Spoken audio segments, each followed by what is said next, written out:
What could push the calmest superstar in baseball to publicly call out an opponent? That is exactly the question every MLB fan is asking after what went down between William Contreras and Shohei Ohtani during the Brewers vs. Dodgers matchup. This was not a minor on-field disagreement that got blown out of proportion. This was a full-scale brawl. Both benches cleared, stadium security ran onto the field, and the footage went viral within minutes of it happening. And at the center of it all stood Shohei Ohtani, a man known for his composure, his professionalism, and his almost unnatural ability to stay calm under pressure. Pushed far enough that he turned around, walked back, and confronted Contreras directly in front of thousands of fans. We are going to break down everything that happened second by second, and then get into the bigger story that is still unfolding around Ohtani's historic season and his very real shot at the Cy Young Award.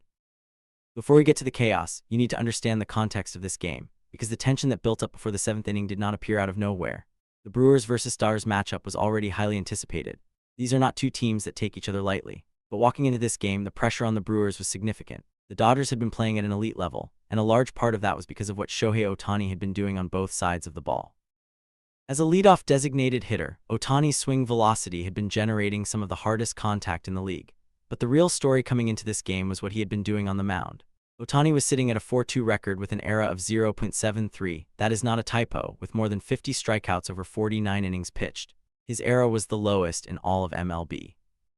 To put that in historical perspective, the only Dodgers pitcher in franchise history who had started a season this dominantly was Fernando Valenzuela in 1981, a year that ended with Valenzuela winning both the Cy Young Award and the Rookie of the Year in the same season. The Brewers were staring at a player who was single-handedly capable of changing any game in two completely different ways, depending on whether he was holding a bat or a baseball. Reports indicated that Brewers players were mentally worn down coming into this game. The frustration was already there before the first pitch was thrown, and then the seventh inning happened. Shohei Ohtani stepped into the box, and what happened next sent the stadium into an eruption. He connected with a high-velocity ball and sent it directly into a gap in the Brewers' defense. The visiting Dodgers fans inside the stadium exploded. It was the kind of hit that shifts momentum instantly, the kind of at-bat that makes opposing teams feel like there is simply no answer for this man.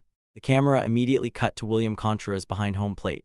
What happened in the next few seconds was the moment that set everything on fire. Contreras slammed his glove to the ground. He turned toward Ohtani with an expression that made it immediately clear this was not frustration directed inward. He was not upset at himself or at his pitcher. His eyes locked onto Ohtani and he began shouting and pointing directly at the Japanese superstar. For a split second there was confusion both in the stadium and among the analysts watching.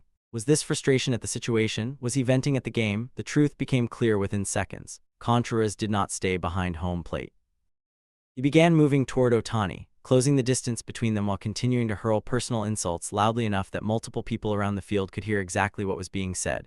Ohtani's initial instinct was to do what he almost always does: stay calm, keep walking, head back toward the dugout, and let his performance speak for itself. He kept moving. He did not immediately engage, but Contreras did not stop. He kept coming, kept shouting, kept pointing, and at a certain point, Ohtani had heard enough. Ohtani reached his breaking point. He turned back and confronted Contreras directly. That was the trigger. Both benches cleared instantly. Dodgers players rushed out to protect Ohtani. Brewers players surged from their dugout to back Contreras. What followed was shoving, finger-pointing, and face-to-face screaming directly in front of the dugout. The scene was complete chaos. Stadium security and the entire umpiring crew were forced to physically intervene to prevent the situation from escalating further. Social media footage of the brawl went viral within minutes of it unfolding. This was not a standard baseball scuffle. Both benches cleared, security stepped in, and the man at the center of it, Shohei Ohtani, is one of the most respected and composed players in the sport. That fact alone tells you how far over the line Contreras had gone. After the game ended, Ohtani spoke, and what he said was remarkable not just because of the words themselves, but because of how rarely he speaks like this. He's a coward. I've never seen such unsportsmanlike behavior. We were simply celebrating our win, but instead of accepting defeat, he chose to insult others. Those two statements from Ohtani deserve to be taken seriously, because public anger of this kind from him is extraordinarily rare. This is a player who carries himself with consistent professionalism across every aspect of his public presence. The fact that he used the word coward directly and without hesitation signals how serious this incident actually was. Dodgers manager Dave Roberts did not hold back either. No professional team should act that bitter. Attacking opponents simply because you can't control your emotions crosses the line. Roberts made it clear that the Dodgers respect their opponents. But he was equally clear that his team would not stay silent when their players are directly insulted and confronted. Roberts drew a firm line. Respect is a baseline expectation in professional baseball, and what happened in that seventh inning fell far below it. Former players and MLB analysts across every major platform weighed in within hours of the game ending. The acknowledgement was nearly universal. Competitive pressure in professional sports is real. and losing to a player as dominant as Ohtani night after night creates genuine frustration. But that acknowledgement came alongside unanimous condemnation of Contreras' behavior. Frustration does not justify walking toward an opponent and hurling personal insults in the middle of a professional game. That line exists for a reason. MLB did not wait long to respond. The league officially opened a formal investigation into the incident. The review process includes all game footage from every available camera angle, stadium microphone recordings from around the field, and testimony from both the umpires who were on the field and the players directly involved in the confrontation. MLB investigators are building a complete picture of exactly what was said, what was done, and in what order events unfolded. Based on the nature of the incident, the predicted consequences for Contreras include a multiple-game suspension, heavy fines, and the possibility of additional disciplinary action if the microphone recordings or umpire testimony reveal further misconduct beyond what was visible on camera.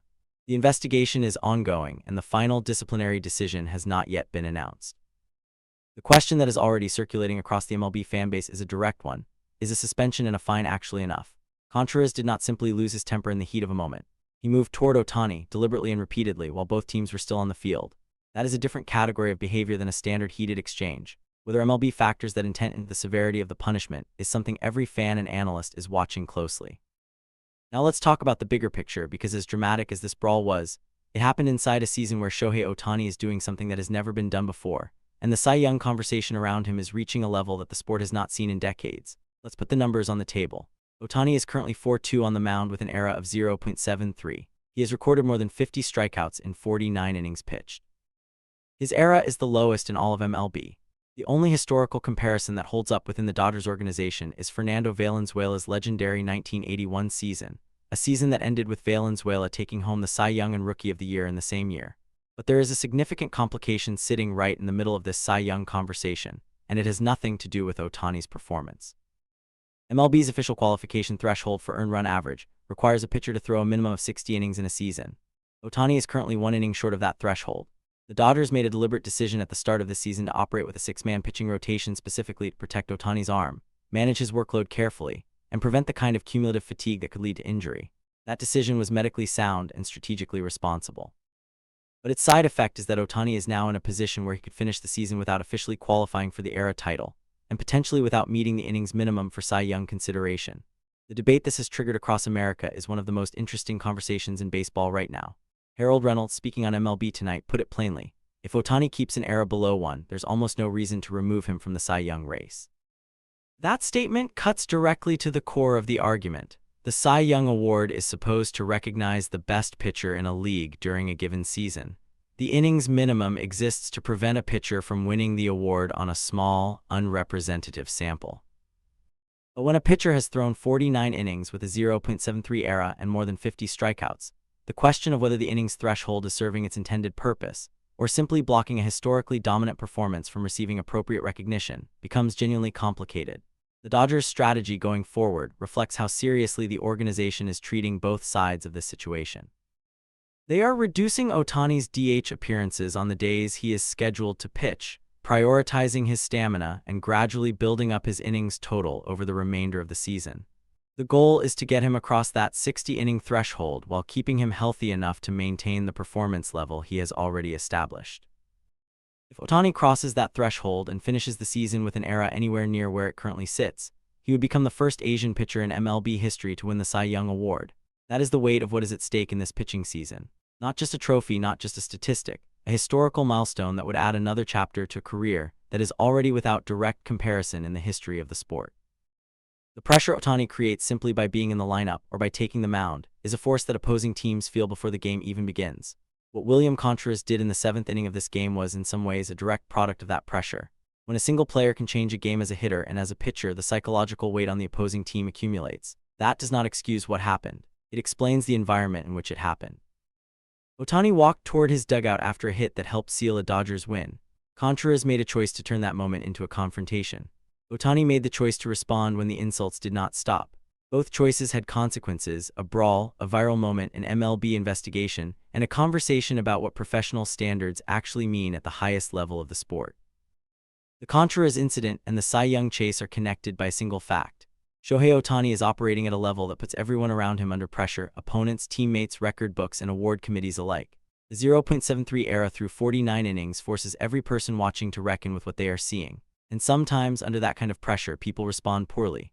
Contreras responded poorly. Ohtani responded professionally, right up until the moment he was pushed far enough to respond otherwise. And even then, his confrontation was a direct reaction to being repeatedly and personally insulted in front of a stadium full of people. The MLB investigation will run its course. Contreras will face consequences. The Cy Young race will continue to develop as Ohtani works toward that 60-inning threshold. And every game from here forward will carry the weight of what happened in that 7th inning, because when the calmest player in baseball publicly calls someone a coward, the rest of the season carries that energy with it.